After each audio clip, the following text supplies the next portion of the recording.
Got some interesting topics today.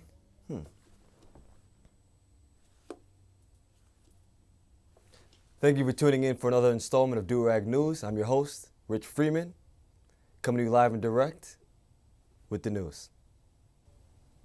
Joining us today, we sit with the top-selling hip-hop artist. I'm sure you've seen his new music video for Lean Sippin', coming from Wyoming, doing very well on the top of the hip-hop charts. Little Young, how you doing, buddy?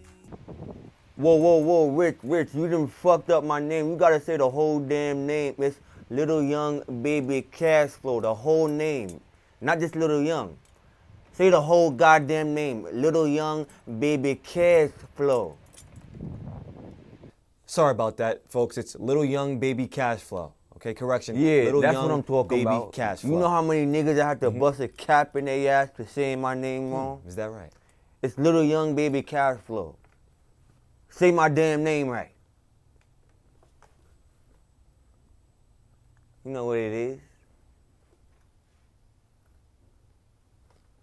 Well, I'm glad you took the time out of your busy schedule to have a conversation with us. I know you have your tour and you're going all around the country. How have things been on your tour? How you doing, man? I mean, it's going. You feel me? Like, I just pull up to the stage and I get my bands. I don't really know what's going on, but I'm getting my money, so that's what it is. You feel me? Like, that's it. So question, what did you do before you started rapping, Little Young? Little Young Baby Cash Flow. What did you do before you started rapping? Yeah, you better say my name right. And before the rap game, you know, I was working at a laundromat and shit. I was just cleaning niggas' dirty underwear and shit like that, but it didn't work out for me. I wasn't getting money, so I had to switch my shit up a little bit and, you know, just level up. So now I'm just here getting my money right, you know, just doing what I do best, just being about my shit, a real nigga, you feel me? Like, that's what it is. Wyoming, nigga. So how'd you get your start in the rap game? Well, you know, actually, you know, I was at work and my manager, who is now my manager, came into the laundromat and he peeped the way I cursed out my boss. He said to me, that will go perfect Wouldn't have on figured the that. beat. So then, you know, from there, the rest was history. I just be cursing niggas out. And then from there, you know, it was just a hit. And then, you know, here we are. Okay. I be recording ever since. Okay there, now I have to ask. Many of your lyrics pertain to drug use, violence, and do you ever consider the kind of influence that it can have on the youth that listen to your music? Listen up. In my raps, I'm not here to be motivation or a good influence for the youth. That's not what I do. Like me, I just be talking about my shit, my experiences, and you know, for the motivation or good influence, you can listen to rappers like Hov. You know, he's an OG in the game. You know, and for me, like if you looking for me to be a good influence, you looking the wrong way. Most of our young rappers ain't really about that. Like, you know, like we just turned up and we lit. Like, that's it. That other shit, if you need motivation or if you need a good influence, you can listen to Michael Eric Dyson or Tariq Leak, or you know, just people of that nature. Me, that ain't what I do. You feel me? Like, just if you want to get lit or just get smacked and be lit, that's who you come and you turn on that Little Young Baby Cash Flow. Lean Sippin' is on every platform, and you feel me? Like, that's really that's what I do, you know? And so, if that other shit, like, that ain't what I do, you feel me? Like, I ain't for motivation or for good influence, you know? Like, that's just that's what I'm on. So, that's what I'm on, you feel me? You know, you make a very good point. Now, I seen in the Lean Sippin' video you had a seizure. How has your health been since you had that seizure? Are you okay? Yeah, I'm straight. You heard, I had my seizures, but with the seizures, you know, I go to the doctor, and so the doctor then prescribed me the Percocets and the codeine to help me. You know, they write the prescription for it. So, you know, it's good for the health when, you know, your doctor's writing it for you. Now, if you do it illegally, that's something else. But for me, you know, I got the prescription.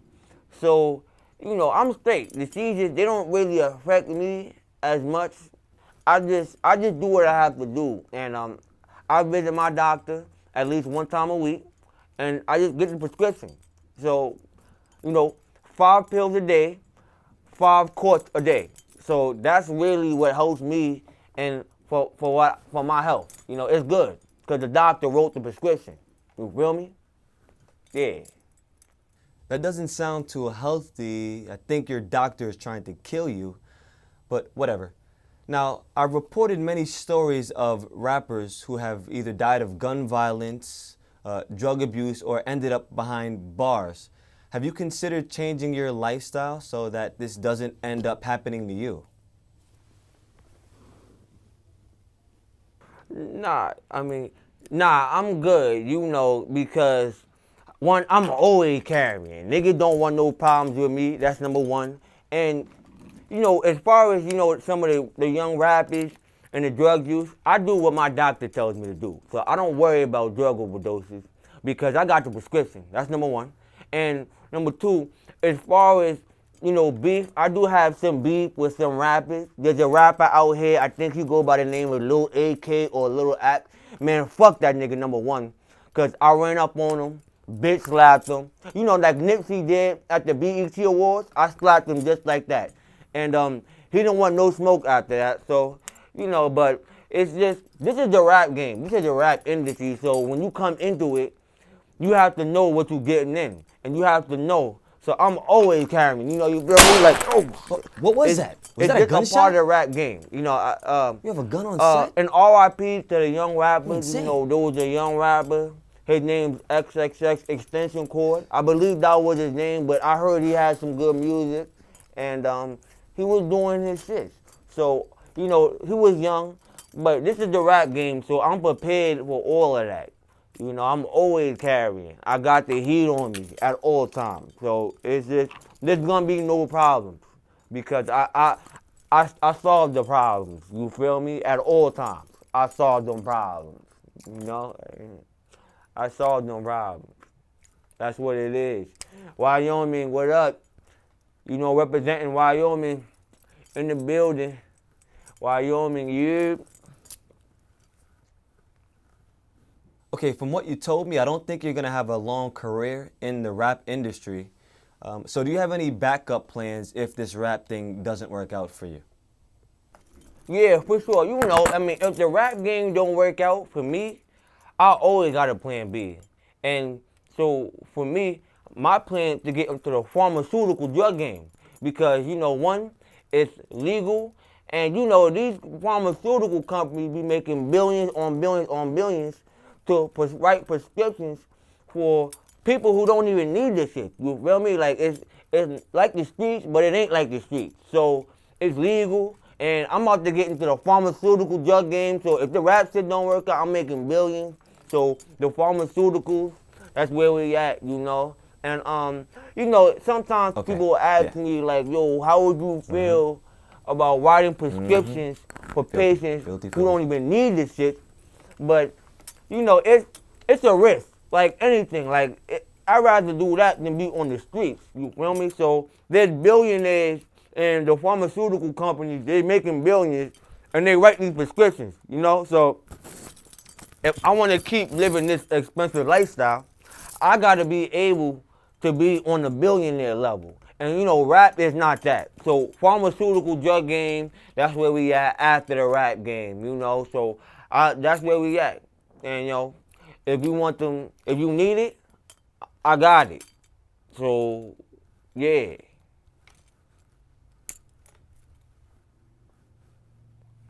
Okay, we're going to have to wrap this up. Your manager says you have to go.